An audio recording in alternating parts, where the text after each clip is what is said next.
अस्मदाचार्यपर्यन्तां वन्दे गुरुपरम्पराम्।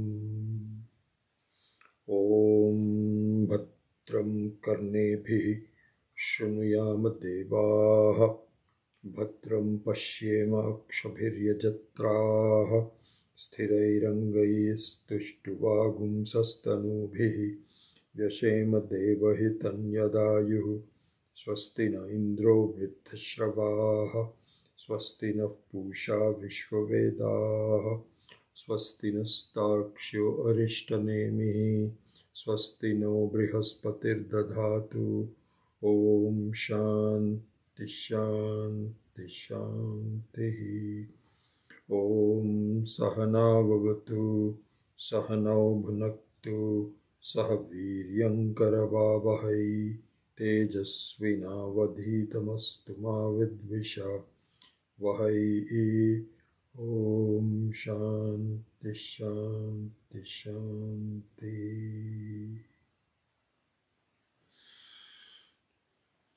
So we continue to move towards an introduction to the seventh mantra of the Mandukya Upanishad.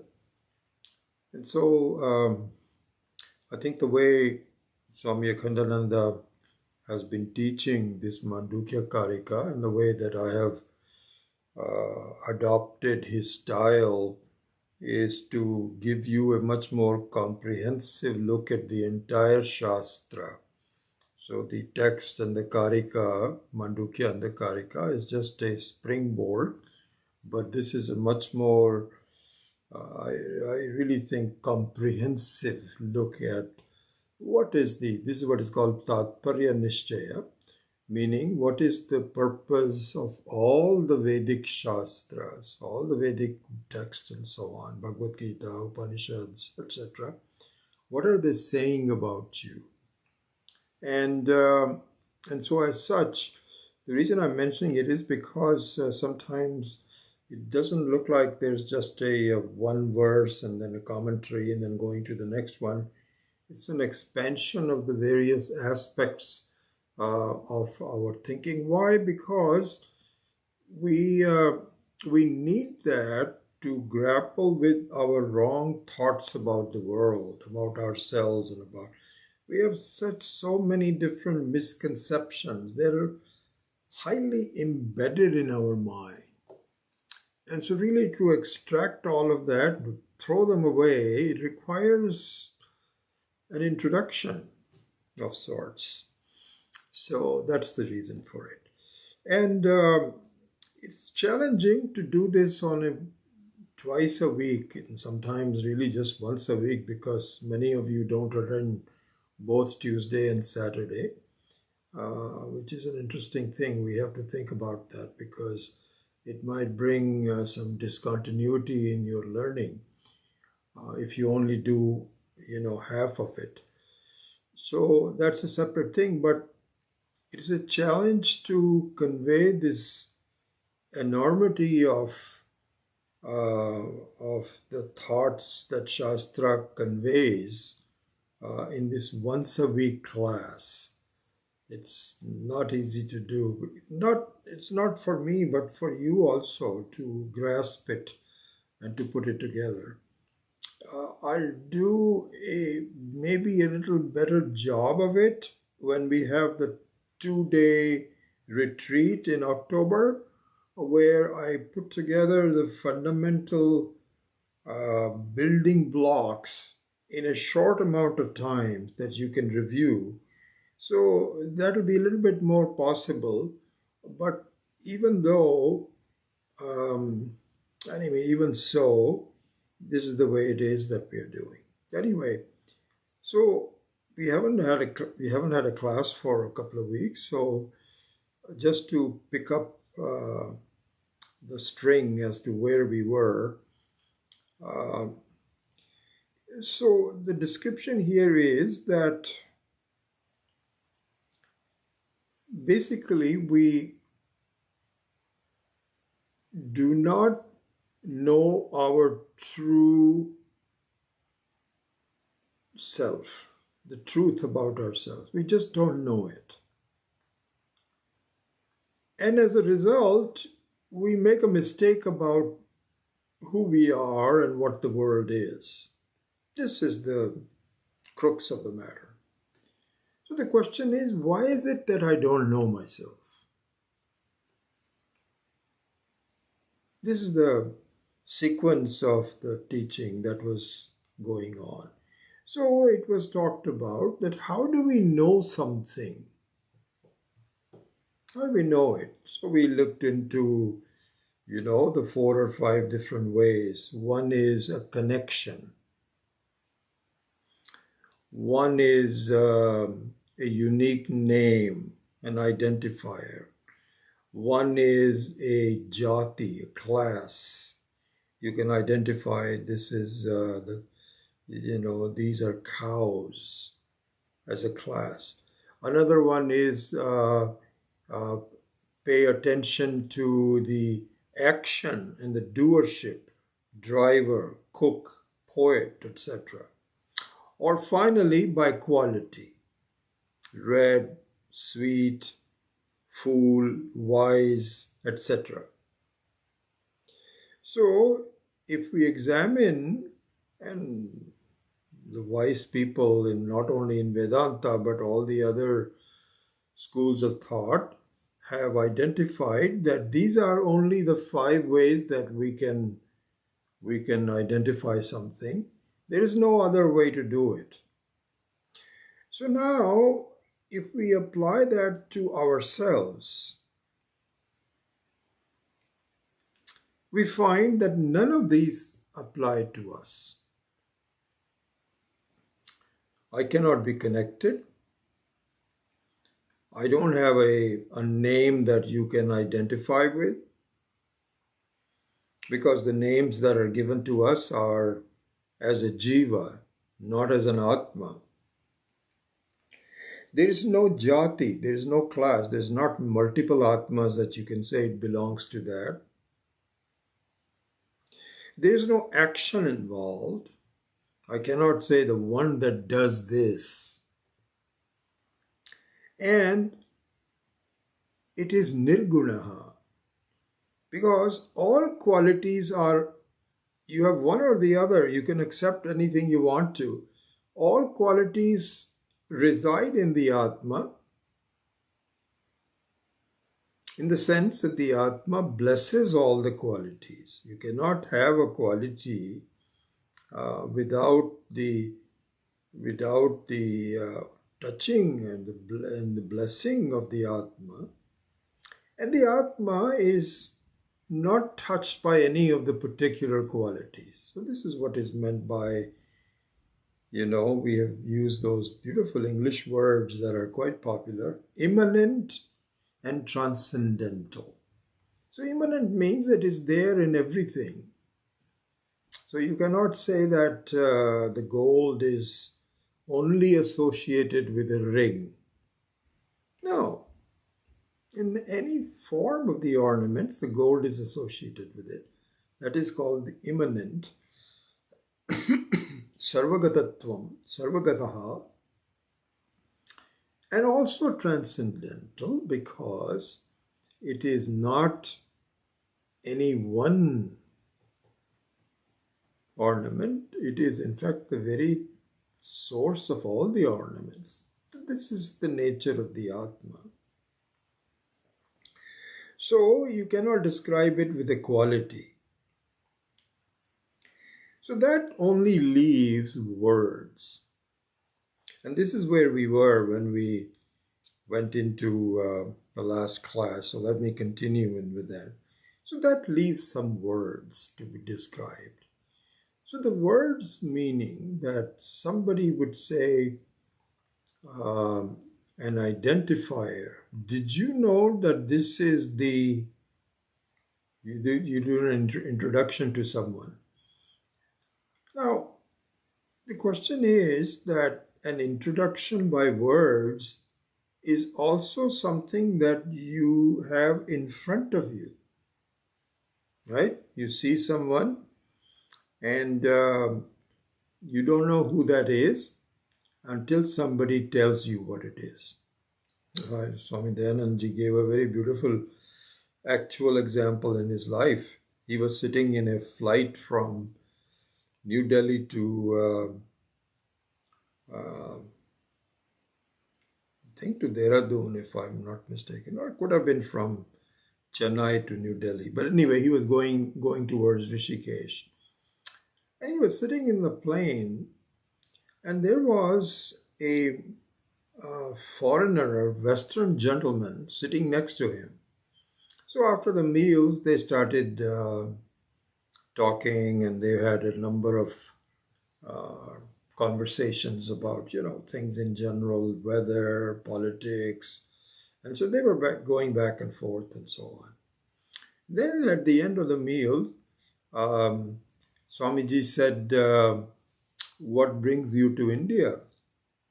I think he was an Australian gentleman, from what I remember. So he said, I came to meet a Swami. Somebody had recommended very highly that I meet, and I'm trying to meet with that person. So Swamiji said, "What's his name?" So he said, "His name is Swami Dayanand Saraswati." So this is an interesting thing, because it was not as though he was unfamiliar with Swami Dayanand Saraswati, because they had been talking for quite a while in the plane, exchanging, information about weather and politics and so on and so forth.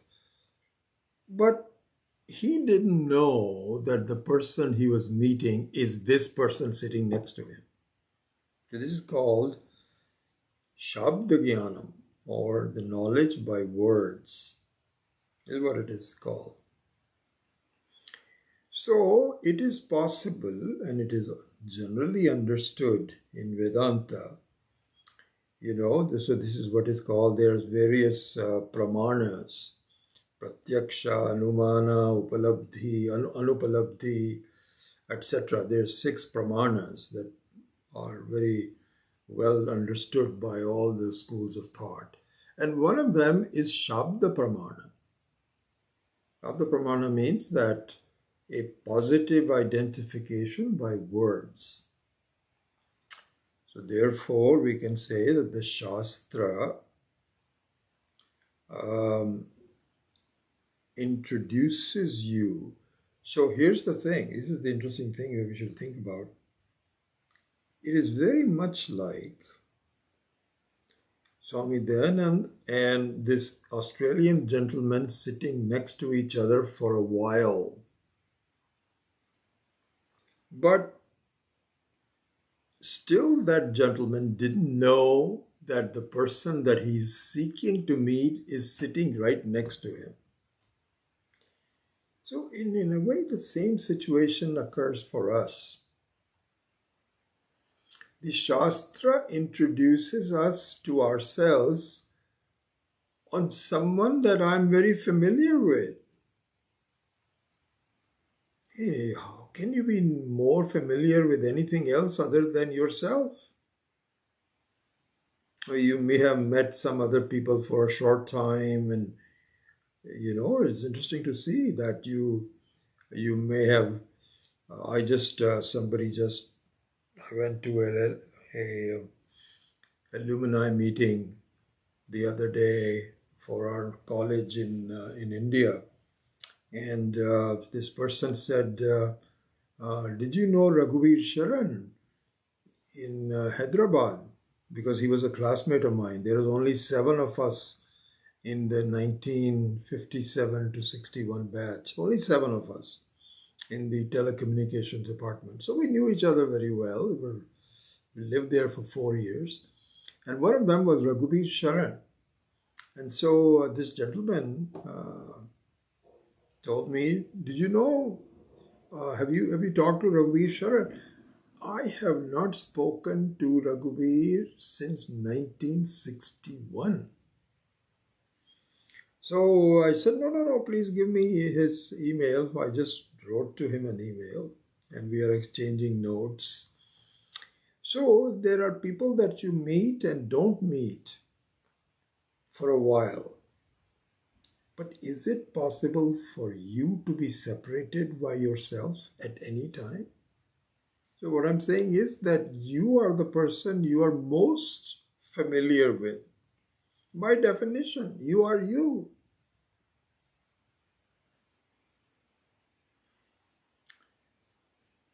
So, this is an extension of the fact that this Australian gentleman and Swamiji were familiar with each other. You are extremely familiar with yourself. But really speaking, you have not been introduced to yourself properly. Some words have to be given. So this is why they say that the Shastra is a pramana to know yourself. There, Swamiji himself was able to tell this person, and it was a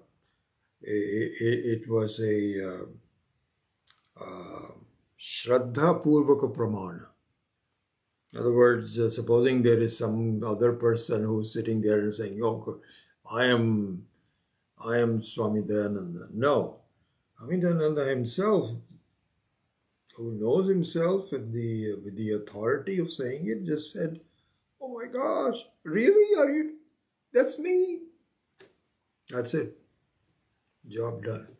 So similarly, the Shastra here also has a Shabda Pramana, which is very authoritative, which is called Shruti, along with Shruti, Yukti, and Anubhava.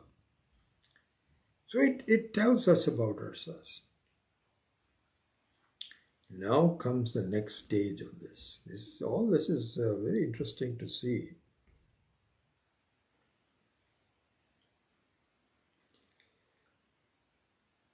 So,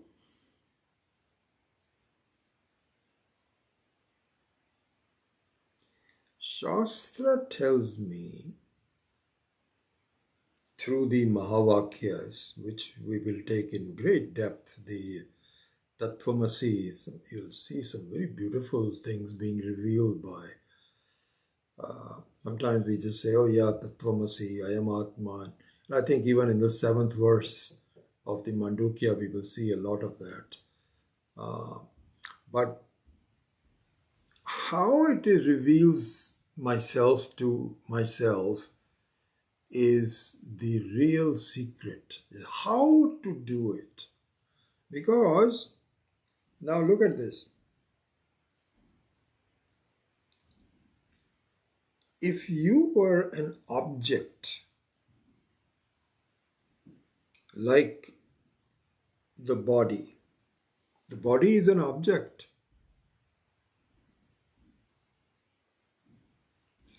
Then it would say,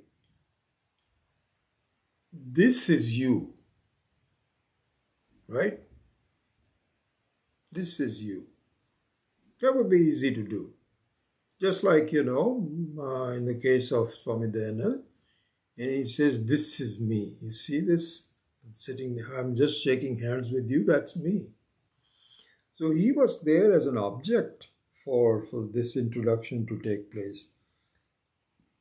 But as you know very well, the Atma is not an object that you see.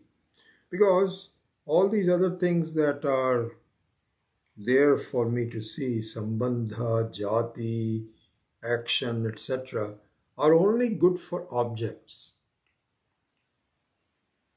They don't pertain to the subject. The question is, how does the Shastra introduce myself to myself when I'm not an object?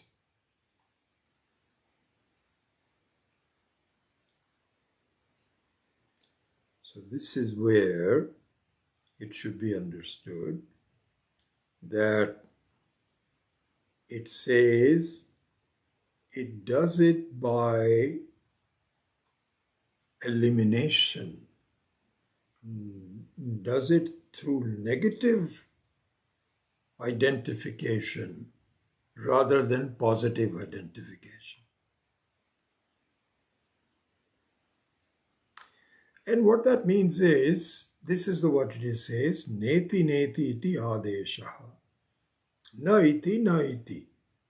So there you can look at it different ways. Why is it repeated twice?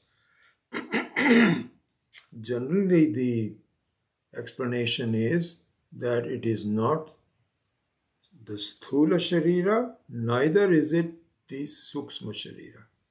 Those are the two. There are different ways to describe neti neti, but I think that's easiest to understand. That anything which is solid looking, you are not that. Means that you are not any of the objects. Any of the objects, including this body.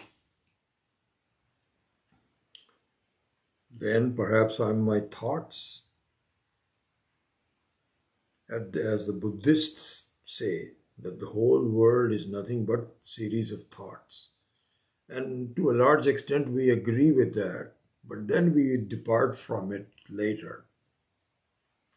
So you are neither the solid things that you see, neither are you the thought world that you may be thinking about. Anything that you can, because thoughts also are cognized as something different from me. I was there. That means that my thoughts of being there are thoughts, and now they're gone. And so thoughts also come and go. And so these are subtle objects, and you are not any of the subtle objects. So then if that is the case, then, and so the next point of this is, this is what is called the Advaita Vedanta Sampradaya. It is the Sampradaya of Advaita Vedanta. So we should see how that is the case. So the doubt is, if you keep on removing everything, because my life consists of seeing objects that are sthula and seeing objects that are sukshma, and if you remove all of them, then nothing will be left. I will be left with shunya. And this is exactly the thesis, the philosophy of the Buddhism, is that if you just keep on eliminating everything, you're left with nothing. And that is peace, which is a very strange thing, because if you're left with nothing,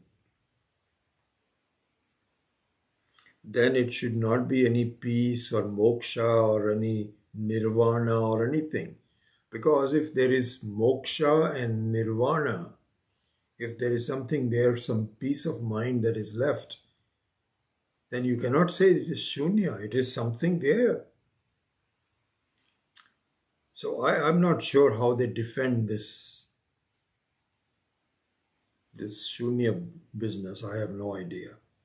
I've often wondered that. And a lot of our acharyas also say that. But they say, no, just do it. So as you know, this vipassana. So the vipassana is that the very popular experience, that you just remove all thoughts, don't have any cell phones, no thoughts, no nothing. And then you kind of practice this. Practice what? Shunyatvam, complete absence. If you do complete absence, then what will happen? Some kind of a presence will come up. So there it is thinking that, no, you haven't practiced it enough. No, I've practiced. No, come back next time. Sign up for another course of Vipassana. You remember this very famous joke that Swami Dayanand ji had given, and I've spoken to it, but This is relevant at this point as well. That there was this king that had this daughter who was marriageable age, and he wanted some young man to come and marry his daughter, but he put a condition, which is that he was going bald and he doesn't like being bald. So he says, anybody that can make me grow my hair, uh, then you can marry my daughter and become the next king. A lot of people came and nothing was working. So finally, a fellow guy, young man, came in and he says, "Sir, this is this is easy for me. Piece of cake, piece of cake." So when somebody says that, you have a certain shraddha. Like you go to a doctor and you describe your your disease, your ailment, and if the doctor says, "I don't know, I can't tell what it is," then you also become nervous, you also become uncomfortable. But if the doctor says, this has happened to me so many times, the doctor says, "Oh, I know exactly what this is," then half of your problems are gone right away. You can relax. So this guy came in and he says, "This is an easy matter. I have lot of people have came up to me with bald heads and I just cured them." The king said, "Wow, this is talking with some confidence." So he says, "What is it that I need to do?" He says, "Okay, very simple. You have to meditate and meditate on about hairy things." So he says that the body is a slave of thoughts. And the king said, "Yes, that's true. Mind over matter. True."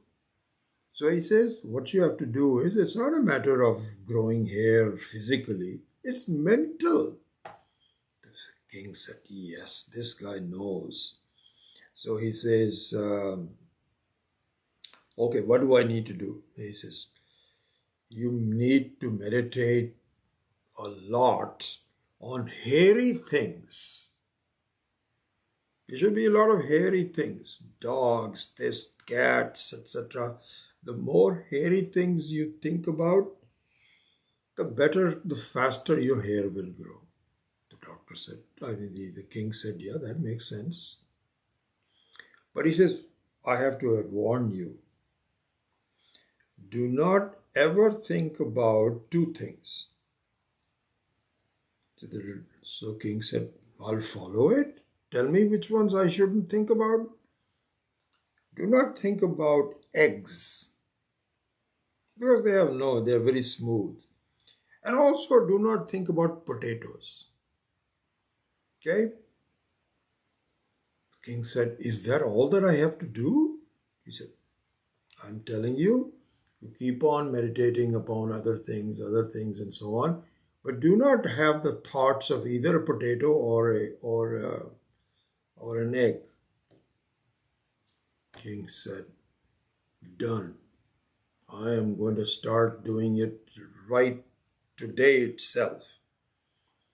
So the guy said, "Well, this is the panacea. It has worked and it will work for you." And so the king was very impressed. He says, "This guy knows what he's talking about."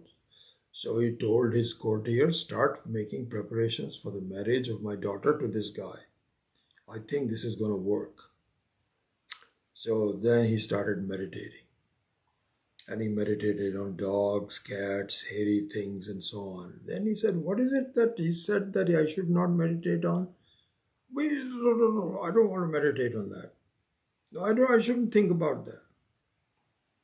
So next day he called this young man and he said, "I'm sorry, I have not yet practiced not thinking about eggs, but I'm working on it. One of these days I will not really think about eggs and potatoes and I'll be okay."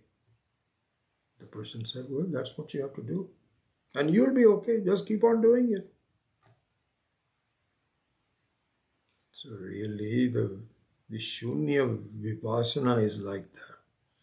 keeps talking about shunya, shunya, no thoughts, no thoughts, no thoughts. Well, how long will I have no thoughts? No, no, just keep on practicing no thoughts, no thoughts, no thoughts. And then pretty soon you will get into the habit of having no thoughts. This is exactly what happens. At the end of the Vipassana, you pay them $500 and you say, well, it's my fault. What your recipe is works. No thoughts, no thoughts. No thoughts is wonderful. But I'm not quite able to do that. So the Vipassana people say, well, there's another seminar in Dallas, Texas. It's only like 6 months from now. And it's all filled up, but I think I can get you in somehow or the other. He says, yes, because I want to practice.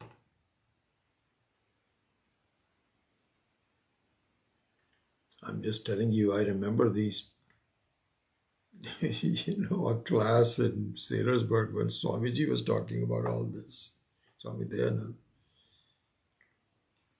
And all the acharyas, the Khandanandaji, Maheshanandaji, they all said, my God, gobbledygook. So the question is that if nothing is left, neti, nothing is left, then who am I? So there, the Shastra says, listen, listen, listen. All these things that you think about in terms of Sthula Sharira and Sukshma Sharira, because really speaking, I think I've already talked to you about this, our life consists of nothing but thoughts. So the thoughts are not in the body. The body is in thoughts. I have a body thought.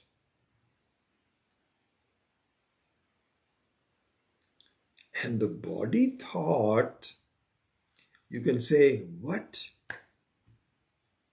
You can't say that because I have a body. How can you say this is just a thought?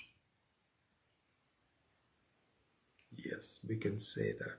How? If the body was real, it would never go away. This is the viveka, this is the vichara that we have to do. This is at a very high level. You can, if you want to learn the very science of Vedanta, then you have to see the very subtlety of this. And the subtlety of it is that anything that comes and goes cannot be real. I was just going over this Bhagavad Gita. I just happened to be reading some verses this morning. And this is what it says. So on the second chapter,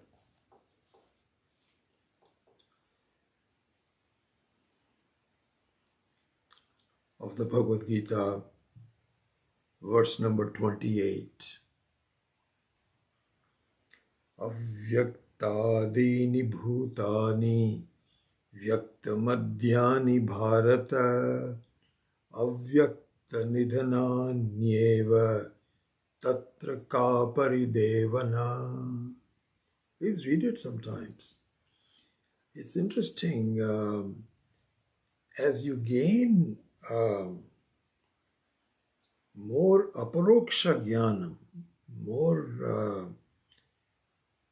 more clarity about who you are, and then you review the books that you have, texts that you have been studying, you begin to say, my God, why didn't I think about it? Because up to a certain point, here's what it says. Number 28 says, Avyaktadini bhutani vyakta madhyani bharata, he bharata, avyakta nidhanani eva tatra ka paridevana. He says, these things that are in front of you, bhutani. Bhutani means things, objects that you see. At one time they were not there. Avyaktadini. Then vyakta madhyani, they are there at this point. And then finally avyakta nidhanani eva, then they will disappear. Tatra ka paridevana. Why are you so concerned about something that at one time is not there, another time is there, and another time it will disappear again? So what that means is, there's this sense of this body is sometimes not there, sometimes not there. Think about that. Because at this moment you are thinking, I am very much this body, how can I not be this? But if you looked at the totality of it, even during a day, 24 hours, forget about the lifetime, forget about before birth or after death or anything.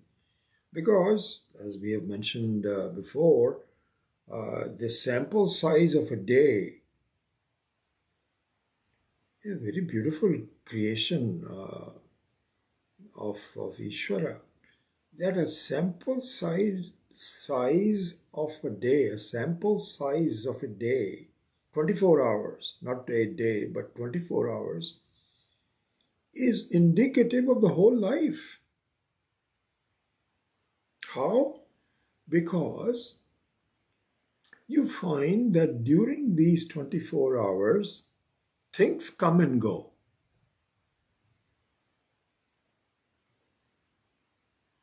Except for one thing, you don't come and go.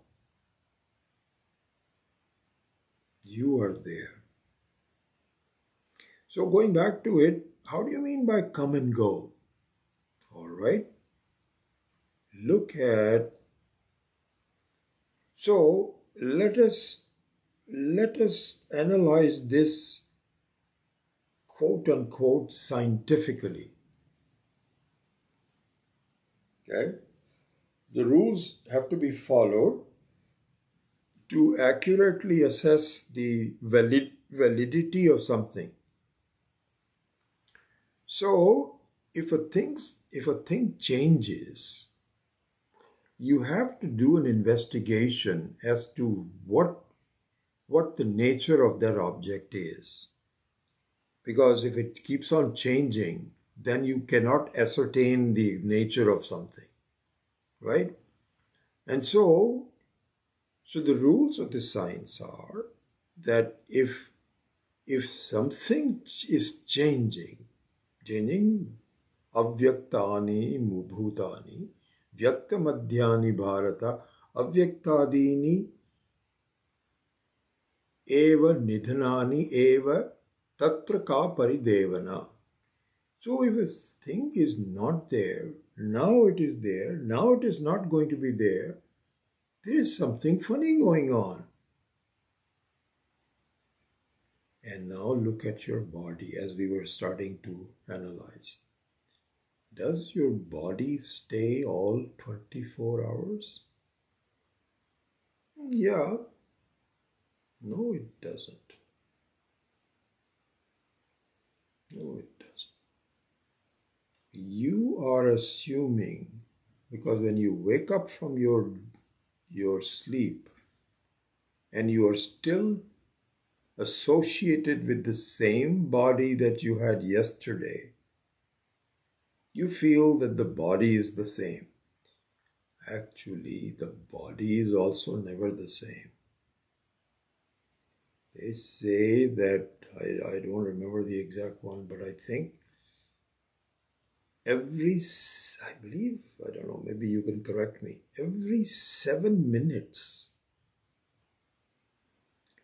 the entire set of ingredients in the body changes. It's kind of like a river. So the river means that it's not the same wave. Those waves come and go, but there is a sense of continuity of the flow of the waves that makes the river look surreal. So similarly, even the body, even as we are teaching this class and you are listening to me for this class for an hour and a quarter or so, your body has changed a lot. It has aged a lot, unfortunately. A lot of changes have been made. It's not the same thing. But assume for a minute, okay, leave aside the micro changes of the body. Supposing you say, no, no, no, it's the same body. What are you talking about? I look at it, yeah, it's the same hand, same everything. No, it's not. Why? Because in the dream experience, this body disappears.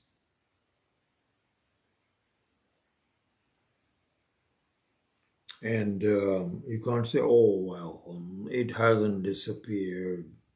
It's still there. And so, no, you have to view it from your perspective, not from the body's perspective. It's a mistake from your perspective to say that this body is real because it you adopt a completely different body in the dream. Not only that, but it is very interesting. I mean, this is an amazing fact. Supposing you had broken a bone, you fell down, unfortunately. And people at my age, falling down is a huge problem. Oh my God, I see so many of my friends and relatives. My father-in-law, he was already having some ailments long time ago. He was in and out of the hospitals, but he was stable. Then one time, there was a doorbell and there was nobody else.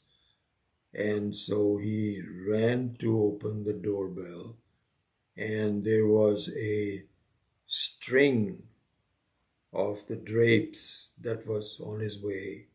And he did not see it. And he tripped and he fell. And he broke his back or hip or I can't remember. And he was never the same person after that. And he died a couple of years later, all from that fall. So anyway, supposing you fall and you injure your body and you are in pain. Okay.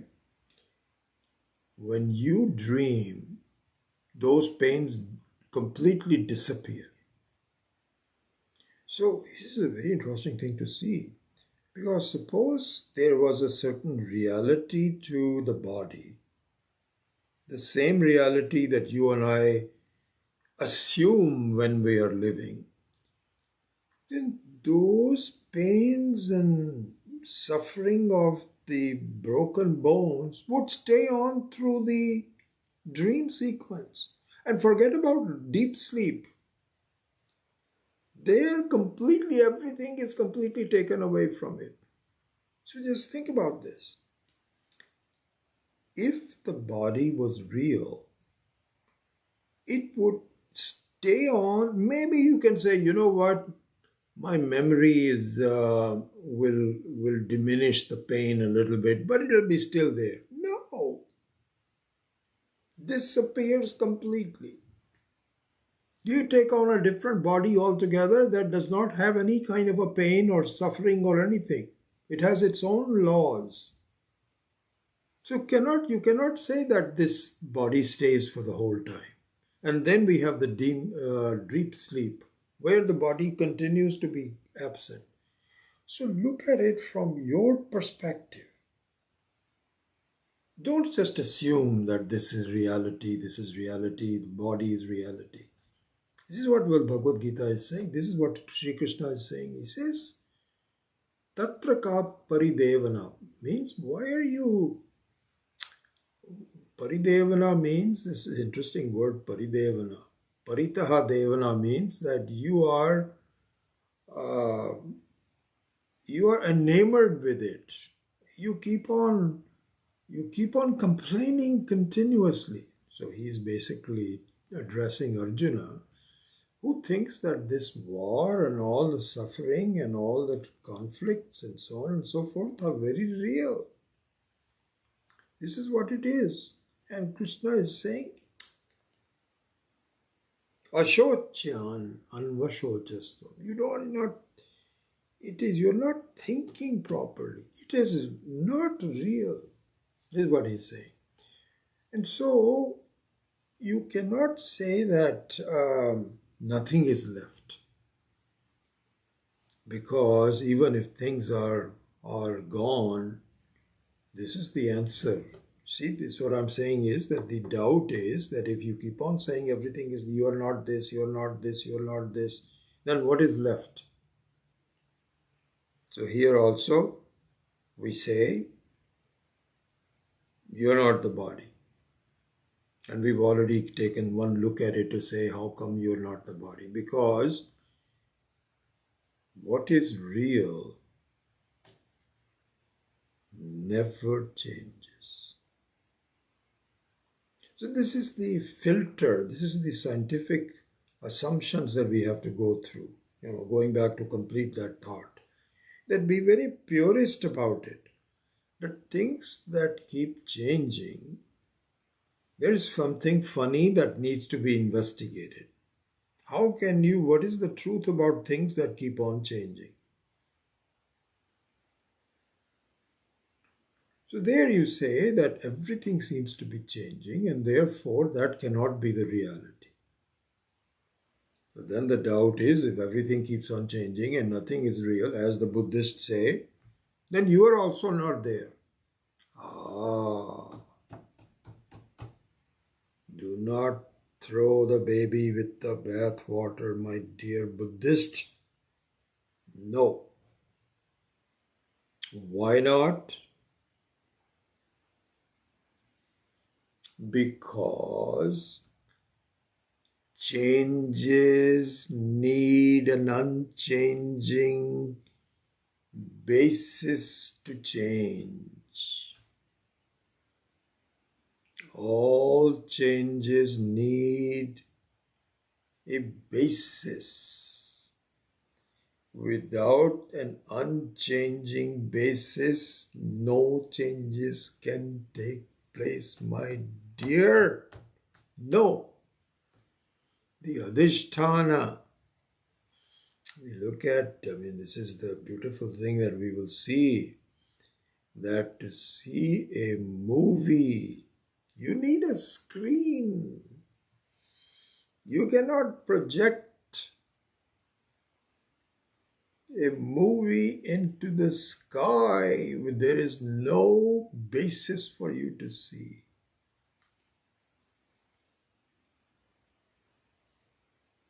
You are the basis. In you, all these things are changing. So you have a waking body, and then you discard that. Then you take on a dream body. You discard that. Then you are just yourself. Not that everything is discarded. Then you go back to it.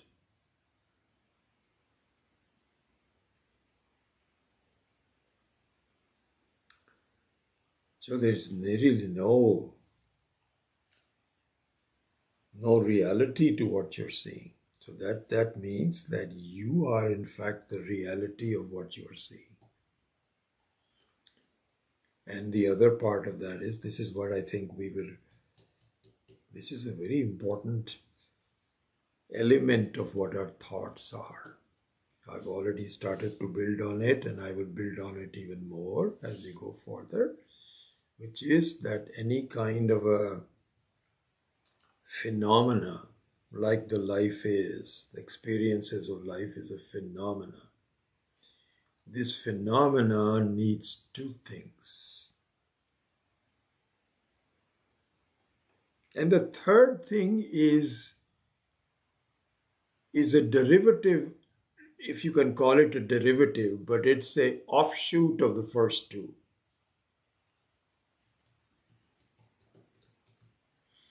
And the two things that are important for any phenomena to take place, any experiences to take place, is a basis and a light thrown on the phenomena that lights up the phenomena.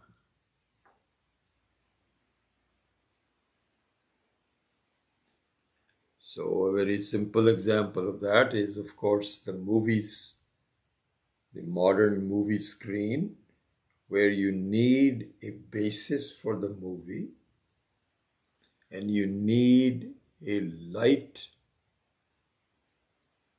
to light up the action on the basis.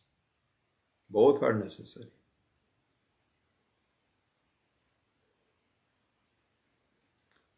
And so it is not proper to dismiss everything. The word, it's interesting how these words bring memories. It's just so. So one time, I'll give you this. The reason I'm laughing and smiling a little bit is the word proper. I use that word proper, and I'll go back to it. But let me just give you a. I hope you're okay. Sometimes I take these digressions and so on that may not have anything to do with the teaching, but just give you some human aspect to this. So when we were studying at PRC, so PRC uh, is close to a larger town called Garberville. They are there today also. I think some people may have gone there. So PRC is a very small village. I think it had total population of over 200. It just had a post office. That's it. And I think my wife's job, Mummy's job, was to go collect the mail from the post office. You have to go there. And it's close to a larger town called Garberville. Garberville is, I don't know how many people there would be there. At least maybe about 5,000 people maybe.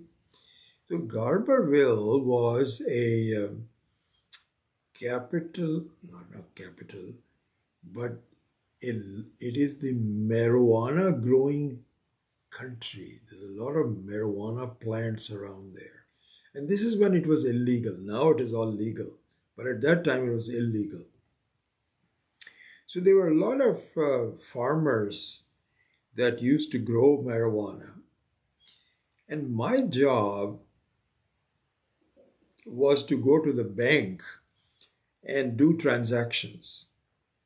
That was my assignment. Everybody had an assignment. Somebody was a cook, somebody had to go to the post office.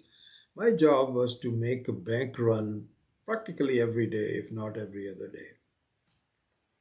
So I'll go there, and what I find is very interesting. All these people, they would take out from their inner pocket these bearded, disheveled farmers, and they will take out $10 and $5 bills. There's so many of them, all crumpled up together. And if I happen to stand behind, it will take me a long time because the teller now has to count every one of them. And anyway, I'm just giving you this background. This was a funny thing I used to see. Anyway, so one day, there was a there was a resident of Garberville who became a student of Swamiji and started to attend classes. And she's still, sometimes I'm in touch with her. Wonderful lady. So she said to Swamiji, Swamiji, why don't we hold some public talks in Garberville? Swamiji thought about that, and one day he said, okay, we will. He was not too thrilled about it because, the people are not, they're not receptive to this. But this lady, I forget her name, she said, I'll arrange for it. It'll be in a church and you all come. So all of our students, most of us were our own students, like 50, 60 people. So we went there, and there might have been another 20, 25 of the local people who were invited and so on. So Swamiji gave a talk for about an hour about what's happening, what is Vedanta, and so on. And then Swamiji used a word, and he said, it is not proper to view this world as real. He used that word. This is what triggered my thoughts. So he used the word, it is not proper to see this world as real, and so on. And then he ended his talk, and he asked for any questions.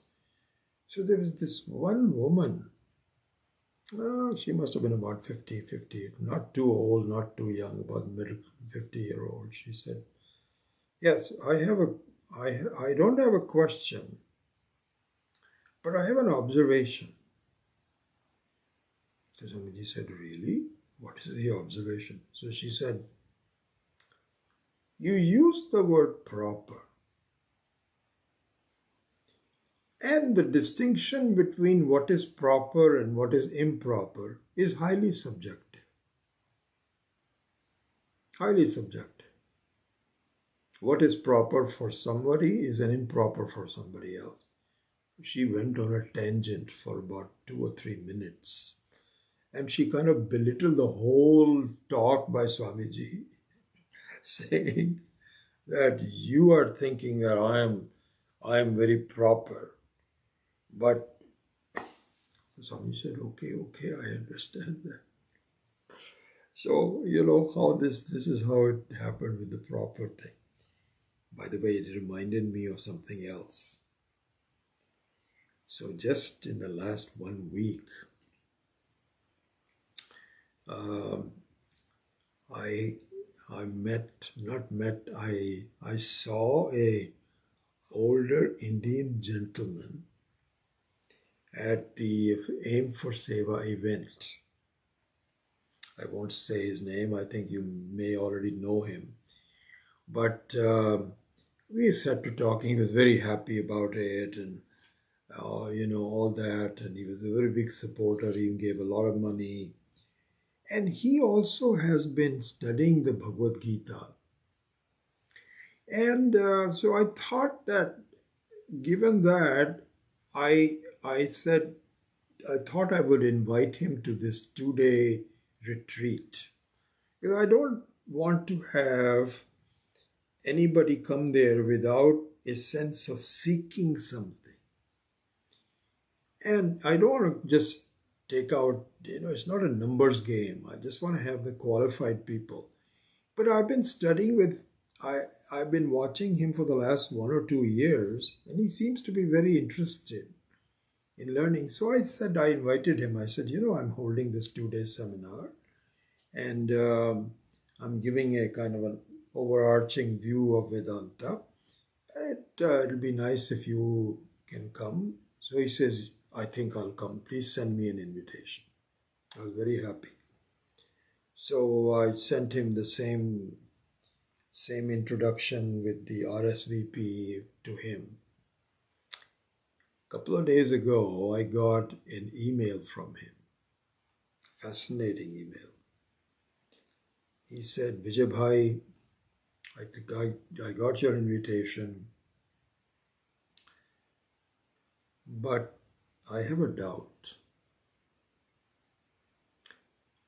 you say that this is about Vedanta, but I feel Vedanta has gone beyond the Bhagavad Gita. He writes to me, I still have it, it's quite a long email. So I'm reading this and I said, really? It has gone beyond? How? He says, I believe in the Bhagavad Gita, but don't I don't understand why Vedanta insists on calling everything as false, and you reject things, your experiences, as being false, as being mithya, as like a illusion. He uses these words. He says, this I cannot accept. What I do accept is, he went on to say very beautifully, he said there is Ishvara. And Ishvara is with you all the time. And he protects you. And you are sitting in the lap of Ishvara. And the whole thing is nothing but the manifestation of Ishvara. It is not an illusion. It is not something to be rejected. And so this is what Bhagavad Gita teaches. And so I want to stick to that view because I believe that that's how my life has gotten better. I have a certain trust in Ishvara, in Bhagavan. And so for that reason, once I got your invitation for this retreat, I don't feel good that I should come. He says, and then he ended up by saying, I thought I'd be honest with you. So, very interesting. So, you cannot, how do you respond to something like this? You cannot say, no, you are wrong, no, we are right, or this, or you don't understand. Bhagavad Gita is the same as the Vedanta. I just, none of that. You have to make him feel good. So I wrote to him saying, Bhai, your honesty and wisdom really impresses me. Your wisdom impresses me, but your honesty of rejecting to come here because of this also impresses me. And I think you are right that I don't want to confuse you because that we are going to be talking about all of that. So you should continue with your, anyway, best of life and so on.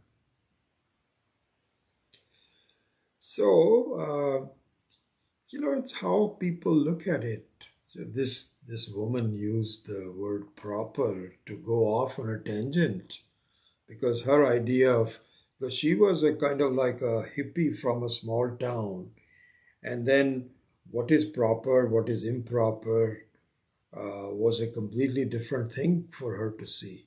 And so when Swamiji used that word, she went down on a tangent. He said, this is not proper. You are calling us as improper. She had a completely different view of it.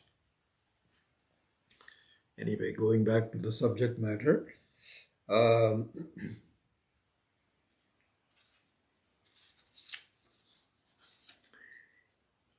so the two things that are important in the analysis of this is that for any phenomenon to take place, there need to be two basic things. One is a fixed basis, what is called adhisthana, kutastha. And the other one is a light. Because look at a movie. If the screen is not there and just the light is there, It will project into the sky and you cannot see anything. There will be no vyavahara, no transactions, no nothing. And if you have a screen but no light, it's all dark, no electricity, the screen is there, then also the phenomenon will not take place. So this whole phenomenon of life requires two things. And you are both of those things. You are the basis and you are the light. So this is what is called Sat and this is called Chit. And Sat and Chit are one and the same. As we'll talk more about that. And then the third thing, which is a derivative, as I mentioned, is that the Sat and Chit are not limited. There are no limits to them. There's no end to it. They are independent of time and space. Sat and Chit. So this is the meaning of Satyam Jnanam Anantam or Satchit Ananda. Because it's interesting, the word Ananda is also very, very, very meaningful.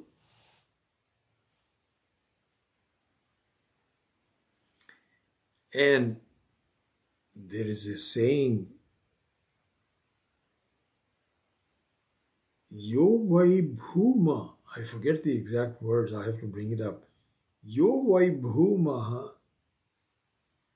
saha ananda or saha brahma or something like that. Bhuma is used. So we have to explain the word bhuma. But here's what it means conceptually. This is where there is the explanation for both the shloka, both the mantras as being one and the same. Satyam Jnanam Anantam and Satchit Ananda. Why? Here's the main point. There is no Ananda until there is Anantyam.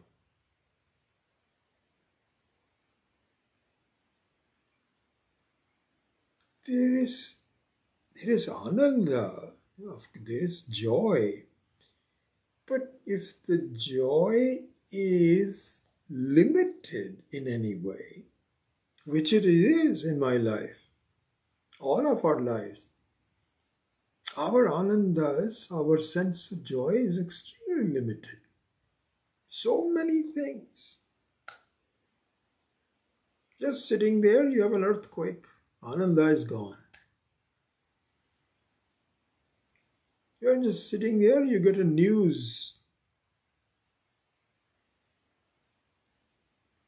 Somebody has died. Ananda gone. Instant. Suddenly you have some physical problem. Just last night somebody was saying that their son-in-law was coming in a plane and sitting in the plane, he had a hemorrhage on the left-hand side of the eye. Just sitting in the plane. So very sudden. So the ananda is extremely limited. So the only ananda which is Swarupananda is the one that has no limits. And that is you. We have to see that. Because you are the basis of both the Satyam and you are the Prakashakaha. of the Chit, and Prakashakaha and Adhishthana, the Satyam, is basically non-limit. There's no limits to it. This I have to understand. So now we can close this topic up. And so this is an important thing to see, that in a way, even the Shastra is not a direct pramana to you because you're not an object. It cannot point out and say you, cannot put a finger on it. All it can say is that what you take yourself to be is not you. Anything that you take yourself to be is not you. Then, if I only see things that I take myself to be not me, how can I see who I am? Because you will see that you are what is remaining, which is the basis of all of your phenomenal experiences. And you are the very basis which is always there.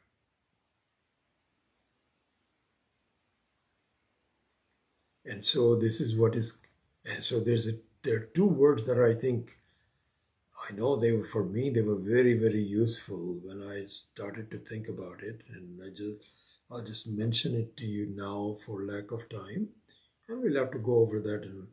So one is avyakta. Avyakta. Avyakta means one that is never manifest as an object.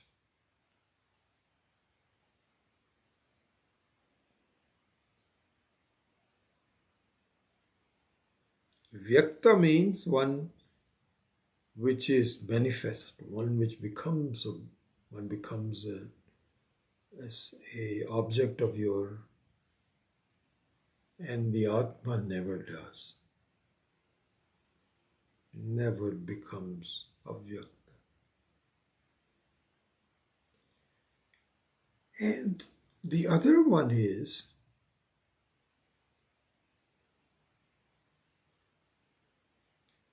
which is a derivative of avyakta and vyakta, is you don't need to be vyakta. And that word is epitomized by swatasiddha. You are self-existing. And your light, swayam jyoti. You don't need anything. You are the very nature, satyam jnanam, the very nature of swatasiddhatva, nature of siddhatva, swatasiddhatva, unconditional existence. So those are the two words that define the Atma that need to be understood. And we will work on it as we go on. So anyway, just some more commentary as we move towards the mantra number 7. And we will do that next Tuesday. Om Asatoma Satkamaya Tamasoma Jyotirgamaya Mrityorma Amritam Gamaya. Om Purnamadav Purnamidam Purnat Purnamudachyate Purnasya Purnamadaya Purnameva Vashishyate. Om Shanti Shanti Shanti. Hari Om Shri Gurubhyo Namaha. Hari Om.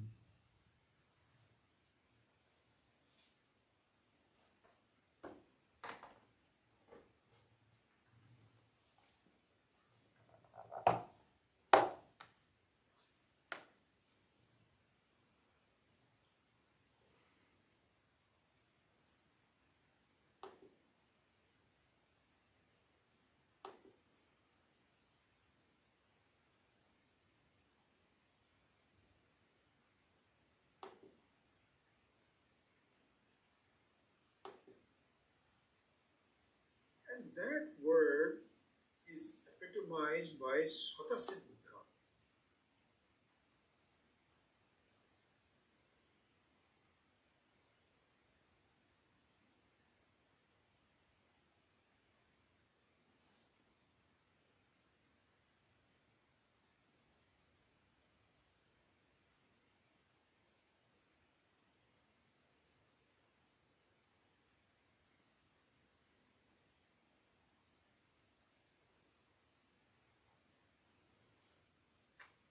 Shantikumar, are you back in India or are you still in the US?